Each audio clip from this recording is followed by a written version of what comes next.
Hey there, new year, new name. This is Izolda Trachtenberg for the Your Creative Mind podcast. Yes, I've changed the name because you know what? I want to talk about how creativity, your creativity, can change the world and your life. So you'll still be getting all of the groundbreaking interviews with artists, entrepreneurs, and thought leaders who are changing the world with their creativity. And I'm going to be diving even deeper into what it means to bring creativity into your life and into your work and into your friendships and into your world. Because I think, and you know this, I've talked about it, creativity, the creative mindset, your ability to build awareness and mindfulness and create the life you want is what's going to change the world. So while you're going to be hearing the Creative Solutions podcast for the next few episodes, please know this podcast is now the Your Creative Mind show. I hope that you stick around. I hope that you'll be here to learn and grow with me as I keep exploring the depths and heights of your creative mind.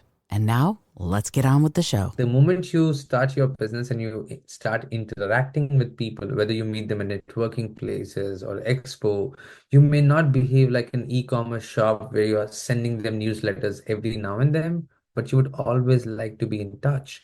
And that's where CRM would come into picture.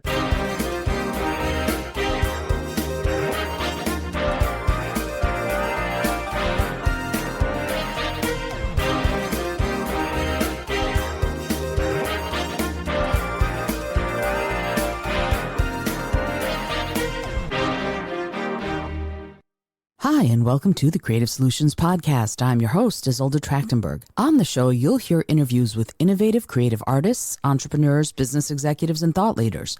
You'll have a front row seat as they explore their internal motivations that inspire them to grow, achieve, and innovate. Get their insights and realizations as I tease out answers to questions they've never even pondered before. This episode is brought to you by my upcoming book, Get Booked, A Performer's Guide to Working with Booking Agents in the Gig Economy. Are you ready to thrive in gigs, big or small? Start with my Nailing Your Holiday Gigs Checklist, your ultimate guide to crushing the holiday season. Grab it in the show notes and mark your calendar. The book drops January 2025. Get ready to go pro, book smarter, and own the gig economy. And now, let's get on with the show. Hello, and welcome to the Creative Solutions Podcast. I'm your host, Izolda Trachtenberg. Thank you so much for being here. Today, we have a super awesome guest, Aman Thakral. Let me tell you about Aman. Business manager at Target Integration with years of experience in IT. And you know, that's one of my catnip things, business development and strategic planning. Aman has been a driving force behind his company's growth.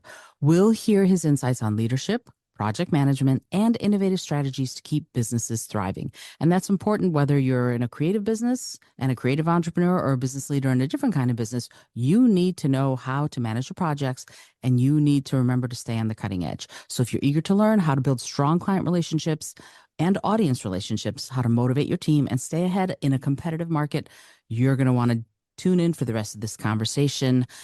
And I am super excited to welcome Aman to the show. Thank you so much for being here. Welcome. Thank you. Thank you so much for having me. This is so interesting to me because truthfully, most of the time I don't have strictly more business oriented people on the show. And I think I should do more of this because I work mostly and I talk mostly to creative entrepreneurs and creative business people and artists. So when you and I decided to have you on the show, I really wanted to talk a little bit about the idea of creatives being in business and how they can make their businesses thrive regardless of the type of business they're in. But before we get started, I would love it if you could share your journey to becoming the business manager at Target Integration. What initially drew you to this industry? Sorry, the network fluctuated here. Can you repeat that? Sure. Oh, see, now we're having wonky networking.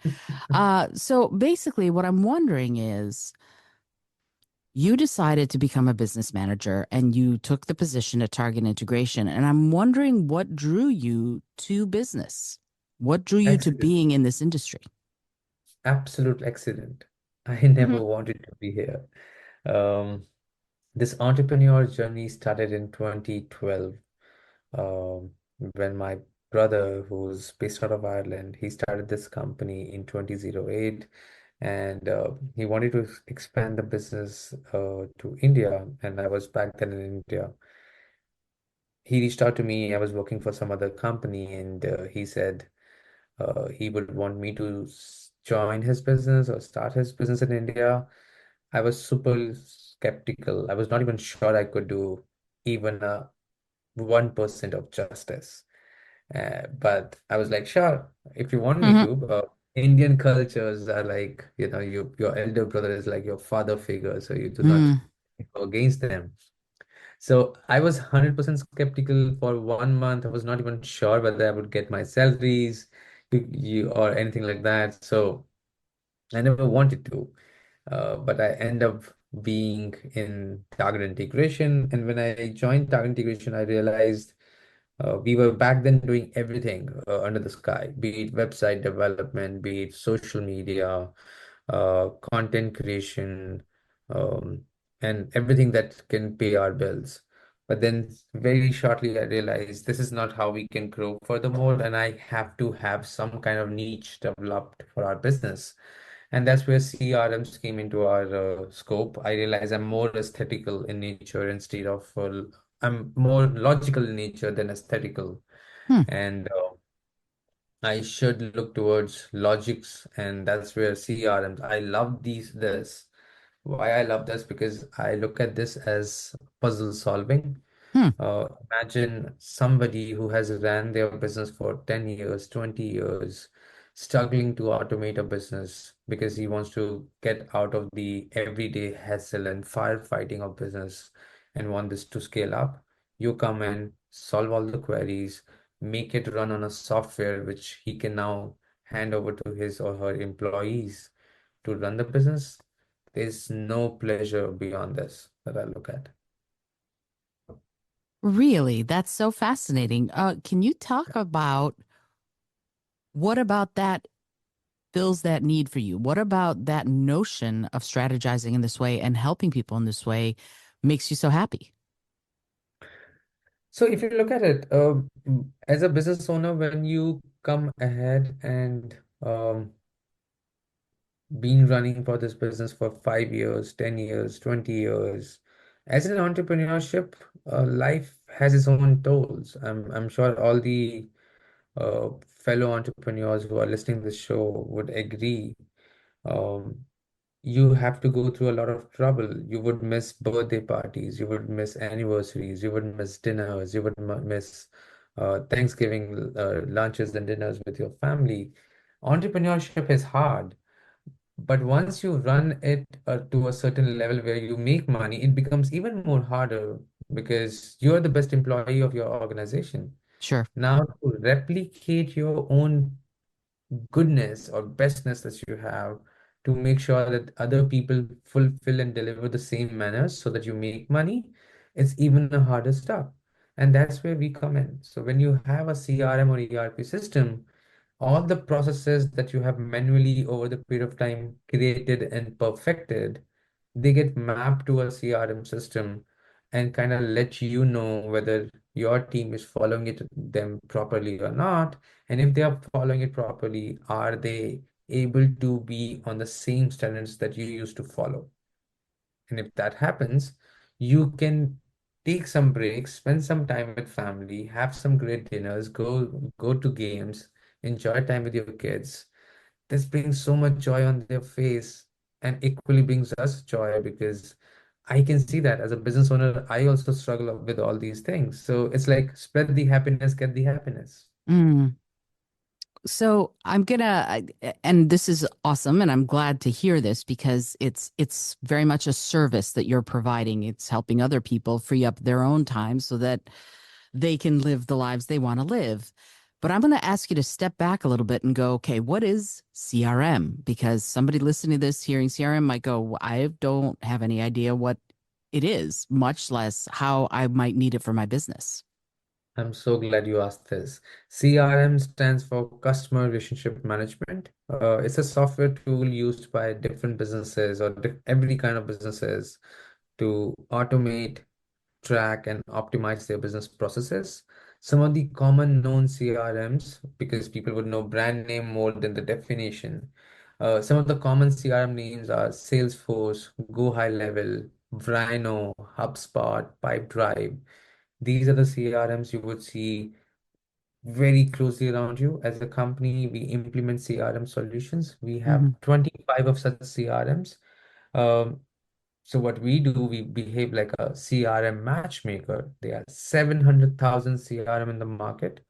We work with the business owner or the manager, understand how they run the business, what kind of audience they serve, what is their current technology stack, and then help them choose to find out the right CRM product, then implement, customize, train, migrate the data, do all the bells and whistles around it. Okay, that's very cool. So, and this has me thinking, I'm thinking always creative leadership, creative entrepreneurs, people who are working as authors or writers or musicians, band leaders, people who run a theater. All of those people might have like an audience, uh, customer base that they might want to reach out to, or reader customer base, people who are the readers or people who are publishing houses, people like that. So when someone wants to do that, when someone wants to have this huge database and they need to make sure that they sort of stay abreast of who is there and where they are in whatever sales funnel or communication funnel, right? So maybe you're not actively trying to sell them a painting, but you might be trying to communicate with them about where your next exhibition is going to be. Right. When you are working with someone, what do you do to guide them to make sure that they are not only using the right one, but using it effectively for their specific business? Like, how does that process run to make sure that someone, let's say in a creative field, is going to not only use it right, like the actual bells and whistles, as you put it, but also use it effectively to make sure that they stay in contact with their audience or with their readers or with their clients? Great question. Um, you actually made things pretty easy for me. Uh, like you rightly said, Great. CRM is not just for sales. CRM is the moment you start your business and you start interacting with people, whether you meet them in networking places or expo, you may not behave like an e-commerce shop where you are sending them newsletters every now and then, but you would always like to be in touch. And that's where CRM would come into picture. I would never remember who you are until I do not start storing your information in my CRM. So, what conversation you and me had? What business do you run? What kind of operations do you run? So, all these has to go in CRM. And regardless, like you said, regardless you are a painter, entrepreneur, you have your shops, you have your outlet, you sell pizzas or you sell airplanes, you would always need a CRM to accompany you. I I couldn't agree more, but yet I am one of these people. I'm split down the middle. I'll say, for example, I have a side to me that's actually pretty organized, and I have a side to me that it absolutely is not organized at all. I'm a creative first and foremost, and by the way, it took me a long time to get to the place where I accepted that. So I have a lot of trouble with that, right? I have a lot of trouble with looking at one of the, Salesforce or Insightly or whichever one is out there that I decide I might want to use and go, this is something that I can use to stay in touch with, for example, the people who are potential sponsors of this podcast, right? Let's say that's one of the many arms that I might use the CRM for. Maybe for sales, maybe to let them know what's going on. I'm not, my brain doesn't do that. My brain looks at all that stuff and goes, oh, I want a coffee and I want to go sit down somewhere else. So when someone is very much a creative and very much not capable or maybe not willing to do that stuff, what are the best first steps for them to try and gain comfort with a CRM so that they can actually implement, so that they know what questions to ask someone like you, for example? So, CRM is a discipline, and unfortunately, fortunately, discipline cannot be taught. It has to be attained. So, I can give you the best CRM. You can buy the most expensive CRM. You can spend millions or hundreds, thousands dollars on customizing a CRM until unless you are not internally sold to the point of feeding right data in CRM. No matter what I tell you, it won't work. Secondly, if you have a team which is responsible to feed data, and then you expect your team to run CRM for you, trust me, even that would not work. Hmm. CRMs have top to bottom approach. What does that mean? The top level management, male, female, CEO, manager, doesn't matter. The one who takes reporting has to also build a habit to take reporting over CRM on CRM, not asking them to export the data out from CRM and create an Excel sheet. That's the fatal flaw. And that's the reason I think 90% of CRMs fail. Because managers buy CRM, ask their team to enter data in CRM, but then ask them to create reports over Excel sheets. You are killing the entire purpose of having a CRM system, which is analytics. So if you're going to have any CRM, Salesforce, Insightly, Outreach, Rhino, HubSpot, doesn't matter. Please make sure tiny to the biggest report get made out of CRM. CRM, these are very smart. They can even send you auto reminders, auto reports, all of that. So data feeding, reporting, these, if you do this correctly, your 80% of success rate in implementing CRM will shoot up for sure. The next thing is automations. Automations bring the most important part, and this is my third and the final part of right implementation strategy for CRM. You do not buy CRM just because it's a product everybody asks you to, buy and feed data. It would be a regular Excel sheet if you do not use the power of automation.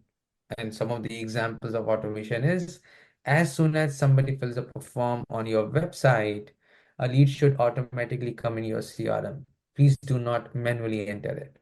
Once the lead comes in CRM, make sure it auto sends an email to the customer saying, "Thank you so much for filling up the form.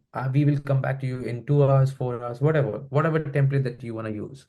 You can also embed your calendar link where people can book the calendar right away from there, and you don't have to worry about it.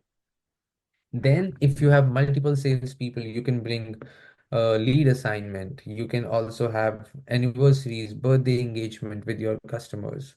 You can also create reporting of escalation metrics. What was your response time to each customer, each service request, each project time taken. CRM covers everything from sales, marketing, operations, project management, task management. So just be little open-hearted. Make sure data is being fed perfectly. Make sure you're doing right reporting from the CRM. And third, you bring automations as a part of your CRM implementation. I'm taking a second. I have embraced the pause when I need to sort of synthesize everything that you've said. I need to take a second. Okay.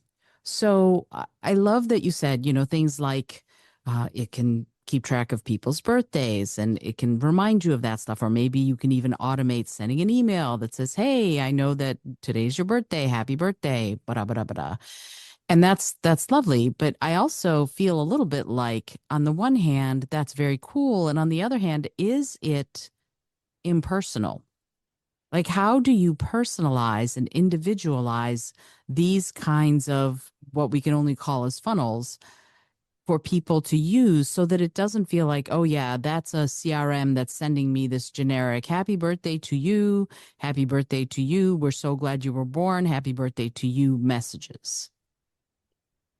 So eventually, it's all about the data that you've taken. So if you have their first name, last name, while setting an email template, you can use variables, and these variables can pick up everyone's first name while before sending the email. If you have their right data filled in for their birthdays and anniversary, systems can auto find the date and auto send an email. No intervention required, just the email template. Hmm. Can send an email for birthdays and anniversaries. So all these automation part that I spoke about, they are just one-time setup.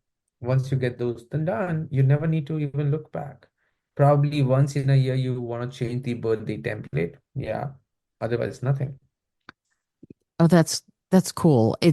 I know with GDPR and with generally speaking nowadays, privacy concerns and all of that, really people are only asking for first name and email, not even last name often. And so I guess you're just limited by whatever information you collect. But I'm sorry, 100%. I'm sorry, you broke up a little. Say that again. Sorry, I'm saying 100%. Okay. It is for sure. So this birthday and anniversary was a example. This is all dependent upon how you want to do it. Hmm. Another example could be a date of when you buy insurance policy. Let's say you're an insurance agent. You want to send them reminder for insurance policies. You want to send them various information. These CRMs that I'm talking about, they are also GDPR compliant.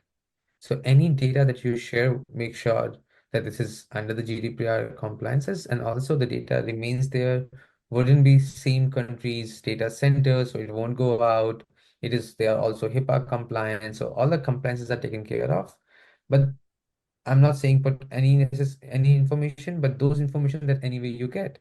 So if you're an insurance agent and somebody's buying an insurance for you, they would share their birthdays with you. Maybe not anniversaries, but it was just an example. Pick up anything in the world Hmm. where you can engage your customers. Somebody who probably purchased a CRM or an insurance policy or purchased a bunch of or fixed the roof from you, send them an email after 1 year saying, "Hey, hope a year is passed. Did you like what we did? Any feedback, any surveys for us?" There you go. It's just like you want to engage your customers more so than anything. Sure. And that I think works for pretty much any business across the board. And that's one of the things that I talk a lot about is that artists and creatives have to think of themselves as business and they have to do business development because otherwise you end up living in your mom's basement, unfortunately, because if people don't know about your creative work, they're just not going to know to buy it, right? So that's part of this is balancing that creative aspect versus the sort of more business oriented aspect of an artist. But I want to talk a little bit more about you, and you kind of have a dual role, right? You're balancing roles in business development and also in project management. And I guess the question I have for you is what skills do you think are crucial for excelling in both areas? I think the biggest skill for both the AI or improvement is self-critic. If you are a self-critic, I think it is the best thing for any entrepreneur to grow further because it gives you an opportunity to doubt your own steps. If you always live in the cloud where you are the best, you're the great things, it won't happen. I think you have to be a self-critic. Second, always have never say die approach. Make sure you are no matter how difficult things are, you're always fighting, you're always struggling to make it happen. If your gut, your brain says that this can happen and analytically you know you can do it, please do that. No matter how hard things are, at the end, it will worth it. Second, rather third one, which is the most favorite of mine, only efforts are in your hand, not the results. So if the results are not coming up the way you wanted them, change your efforts. Use the step one, step two, for sure, but don't be hard on yourself. Your job is to put the best foot forward, be self-critic, find the problems in your own strategies, in your own behavior, fix them, come back, never give up, keep on trying. But even if then the result doesn't come out, please do not blame yourself. Please don't be harsh on yourself. Please uh, don't burn the entire palace that you have built because you could not achieve it. Just respect, believe in destiny, I'm a big time God believer, so believe in God and live with it. I like your four-step breakdown, and it's interesting to me because as someone who tends to blame herself no matter what, it's refreshing to hear because I feel like as an entrepreneur and a solo entrepreneur for myself, that the buck stops with me. That if if I succeed, I get to take credit, and if I don't succeed, the fault is with me. And so, as you're building this company and as you're helping grow this company, I would love it if you would talk a little bit about your challenges. Like you don't blame yourself if you've given your all, which is great. But I'd love to talk about some of the challenges you faced in aligning the strategies with the objectives, I mean, and how did you overcome them? Because a lot of creative entrepreneurs face that and don't have a real roadmap on how to align what they want with how to get it. So my point of do not blame yourself that I recently learned, which means I used to blame myself a lot. Trust me. Ah, Every welcome to the club. Or actually, I sorry you know. left the club. I have why I went to not to blame yourself because I've realized that I'm a big time karma believer.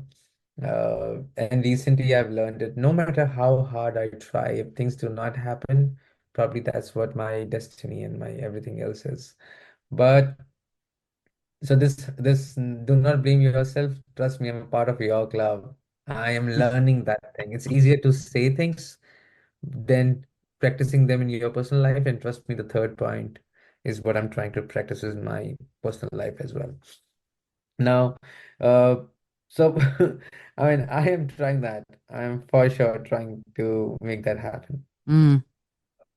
Good for you. I mean, no, because this is one of those things. People who are high achievers are often also people who are anxious because Yes, they keep trying to push themselves forward. And I think the highest achievers are the ones who go, you know what? Worry is just a waste of energy. And I appreciate that sentiment. And I'm always trying to learn that sentiment every single day.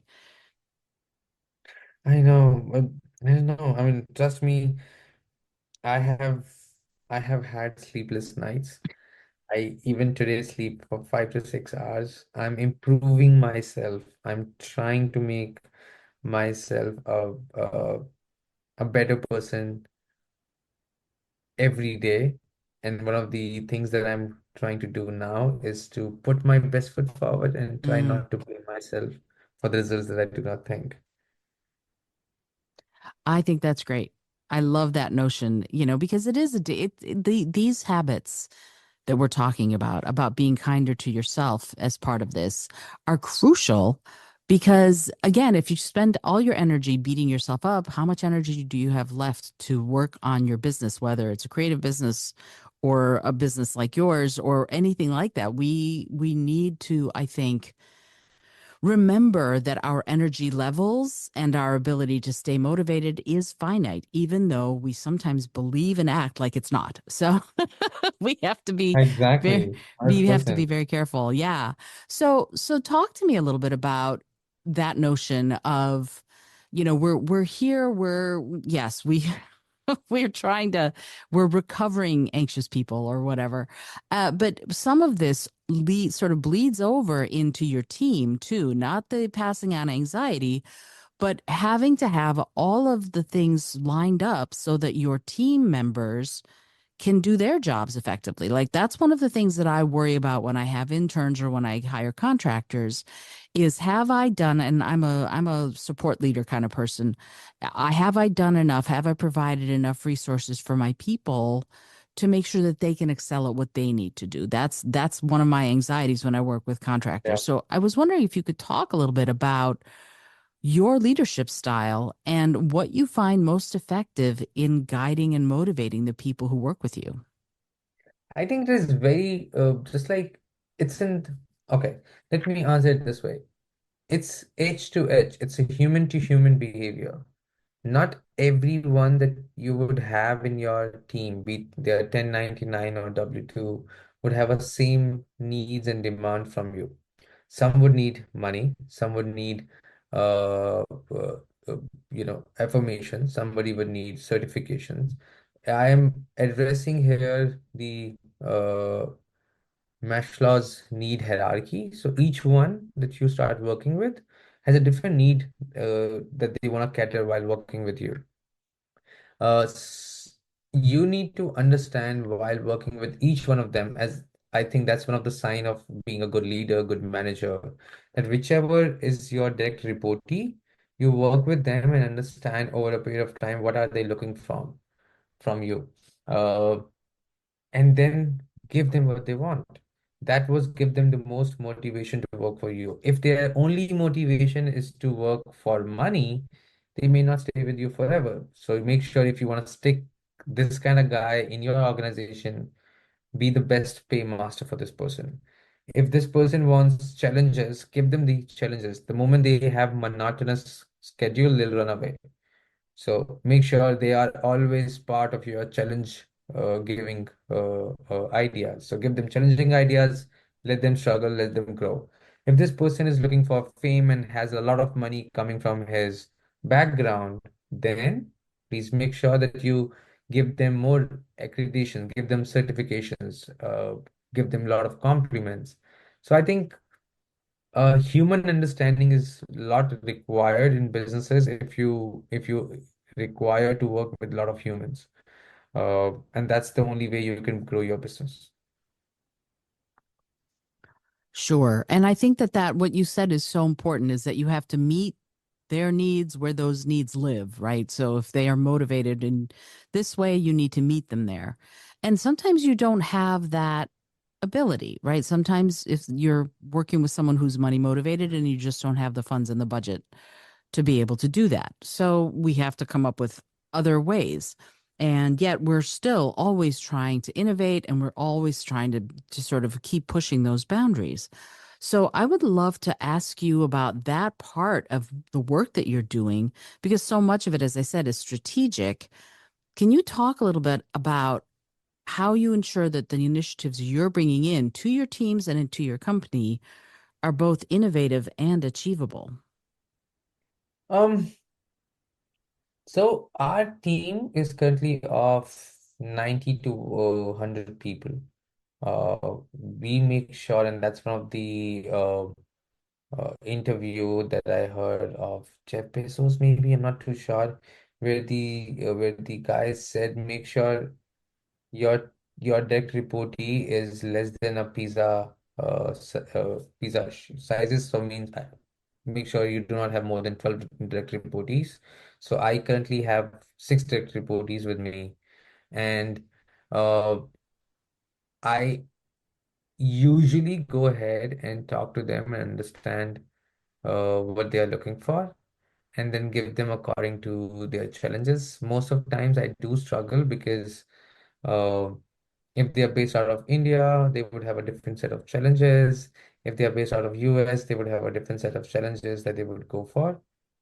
Uh, and that's where they work and function. So I am usually go with each of them and managing it. I love the notion of smaller teams. I think that you walk your walk or you walk your talk in that you probably automate a lot of things even internally in the company to be able to have these smaller sort of uh, sets of people working together. And so I guess I'm wondering if technology does, outside the fact that you work with CRMs, what role does technology play in your strategic planning and your project management? And are there any tools or software apps that you find indispensable? 100%.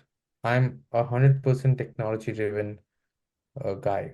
I make sure that each and everything that I do, it gets replicated on the technologies that I use. I use Rhino, which is invincible in my business.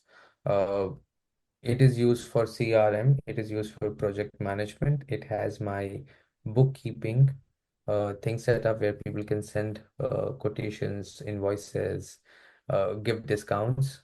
We have it integrated with our lead management system. So any new change that I bring in my business, whether about now we'll start focusing more on selling services, or now we'll start focusing in selling product sale because we want to be looking good in front of the product companies where we sell their product.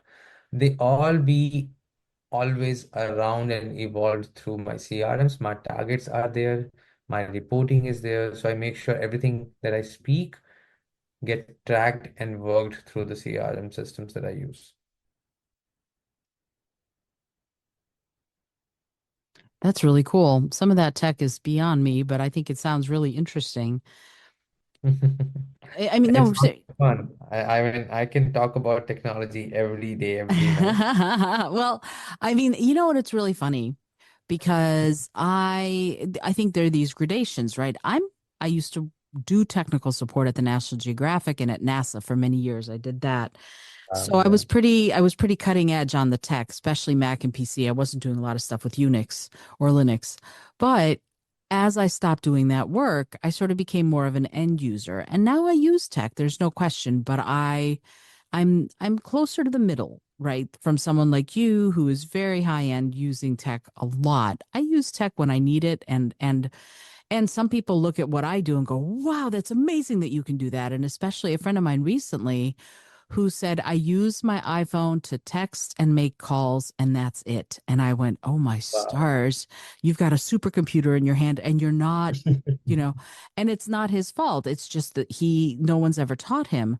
And one of the things that I think about a lot is that we are not making, I guess we could be making better use of the technology for the ends that we want than we are.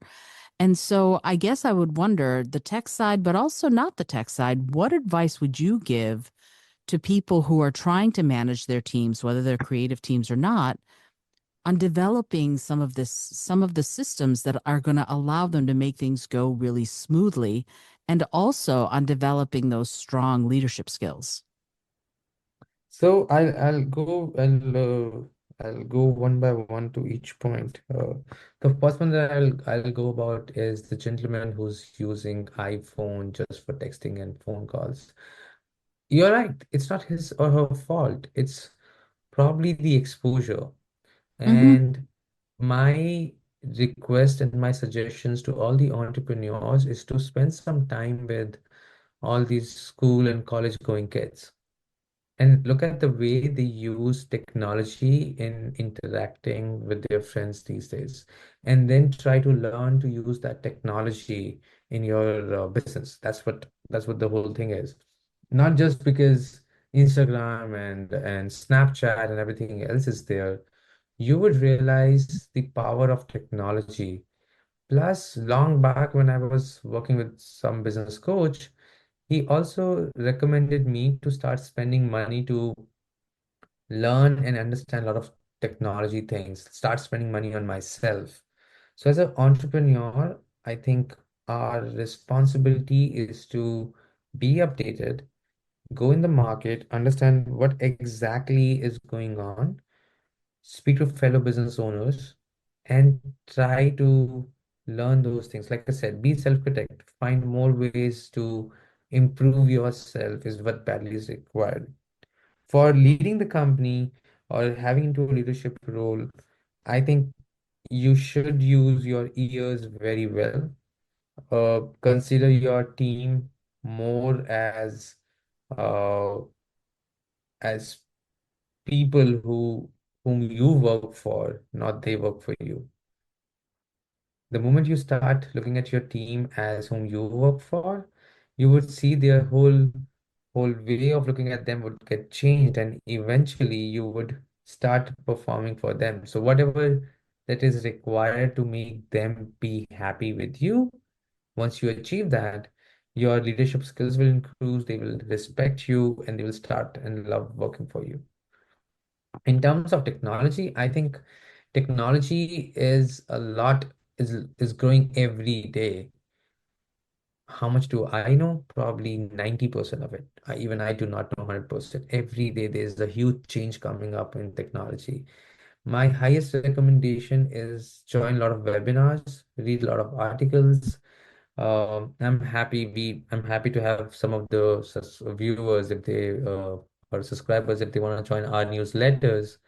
We send a newsletter and post a lot of video content around uh, what's the current technology which is going on. Please go through them, whether you use our services or not. These days, knowledge is absolutely free, all thanks to internet. So please, please, please use that to just educate yourself. That's awesome. And in fact, as long as you've mentioned it, if somebody wants to know more about how you work with companies to help them, I hate the word optimize, but it's the right word, optimize and prioritize their workflows, their project management, their sales funnel, and their customer relationships. Where do they find you? Because I would love to make sure that that gets on the show. So I'll put the links in the show notes, but I know people learn differently. So if someone wants to know more, sign up for the newsletter or find out more about your company, please, please, please give us the URLs and any other things that we need to know. 100%. So, um, can you hear me? I I can see can. a noise. Okay, sorry. There was a noise in between. So I think, yeah, visit our website. We have a sign up page. Feel free to fill up your information, and we'll be happy to have you on our newsletter. Or you can reach out to me. My email address is Aman, AMAN, at targetintegration.com. All right. Cool. That's easy. Thank you so much. This is so fascinating to me because again, this is not my strong suit. So talking to you, someone who has decided that this not only is your strong suit, but you keep wanting to go further and further. Talk a little bit about what are some exciting opportunities or challenges that you anticipate for target integration, and how are you preparing for them? I think the whole tech industry is going through a huge challenge where AI is going to probably take over a lot of things. For example, content creation, for example, writing custom codes, creating templates. The only way for us to get past this mode is to make sure that the human part is more active than the machinery part. So even if AI would come in tomorrow, they will still not bring the humanization part in the whole conversation. So Hmm. I think all people who are from my industry, including my own team member, if they are listening this, they need to be sure about the way they interact with their customer becomes more personalized and more uh, engaging, and make sure you bring a human part between them and you more active than just being superly transactional. If you go a step forward towards humanizing things and saying, tell me what you want, how can I help you, finding that pain area which really works. Nowadays, technology can write the code for you, technology can create graphics, technology can make content. As a business, if you ask me today, tell me one problem which is a threat to target integration, is if we do not cope up and beat how AI is going to work. Otherwise, all the consultants will die because AI will be smart enough to tell all the problem solution just by writing it. So I have to bring the human factor or human touch more to make sure the conversation between me and my customer, no matter what you do, is more personalized. Person feel their heart out when they speak to us, even because for a business owner, their business is the most loved thing. It's their baby.